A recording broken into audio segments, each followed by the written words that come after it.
नमस्कार, आप देख रहे हैं पुलिस महानगर। तो आइए शुरुआत करते हैं आज की कुछ खास खबरों से।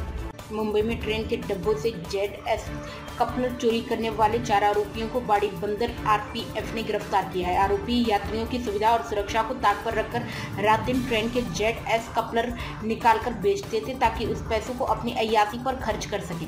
बताया जा रहा है कि आरोपियों ने YouTube पर देखकर चोरी करना सीखा। घटना की जानकारी के बाद RPF ने सख्त कार्रवाई करते हुए पहले संदिग्ध हीरामन को पकड़ा, जिससे वह अपना गुनाह कबूल किया और फिर बाकी आरोपियों को भी हिरासत में लिया गया। जांच में पता चला कि गिरफ्तार चारों हीरामन झोटिया चौधरी 24 वर्ष, अर्जुन किशोर चौधरी 29 वर्ष, मन्नू मदन प्रसाद 26 वर्ष, जो माहिम ईस्ट के PF नंबर 6 के पास झोपड़पट्टियों में रहते हैं और रेलवे ठेकेदारों के पास मजदूरी करते हैं। सीधे तौर पर यार्ड और कोचों में काम कर रहे कर्मचारियों का रवैया और काम का तरीका देखकर सीख गए थे कि ZS कपलर कैसे लगाया और निकाला जाता है। चोरों ने YouTube पर कपलर के निकालने की तकनीकी समझी सीधे।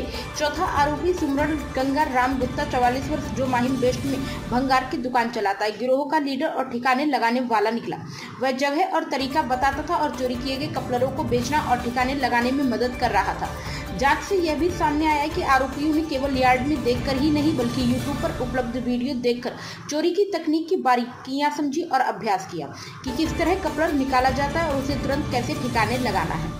आरोपियों ने गणपति विसर्जन जैसे मौके पर क्राउड कंट्रोल और सुरक्षा व्यवस्था की व्यवस्था के लाभ उठाकर चोरी की घटनाओं को अंजाम देने की रणनीति बनाई। RPF के अनुसार उन्होंने उसी दिन बाड़ी रेलवे बंदर कार शेड में जाकर चोरी की कार्यवाही की। बाड़ी बंदर RPF पोस्ट के इंचार्ज ब्रजेश कुमार ने बताया कि घटना के सामने आते ही RPF के सीनियर DSC और DIG के निर्देशन में 4 अलग-अलग टीमों का गठन किया गया है। एक टीम ने CCTV फुटेज खंगाली, दूसरी टीम ह्यूमन इंटेलिजेंस से मदद ले रही थी और बाकी टीमें अलग-अलग बिंदुओं पर छानबीन कर रही थी। RPF ने बताया कि ZS कपलर नई LHB कोचों में लगते हैं और इनके द्वारा एक कोच से दूसरे कोच में बिजली की सप्लाई होती है। इन कपलरों में कॉपर वायर लगे होते हैं जिनकी कीमत बाजार में काफी होती है। एक ZS कपलर की अनुमानित कीमत करीब 1 लाख रुपए है। आरोपियों ने चोरी कर इतने महंगे उपकरणों को बेचना या ठिकाने लगाना ही अपना प्राथमिक उद्देश्य बताया, यानी अय्यासी और गैर कानूनी आय के लिए चोरी योजनाबद्ध रूप से की जा रही थी।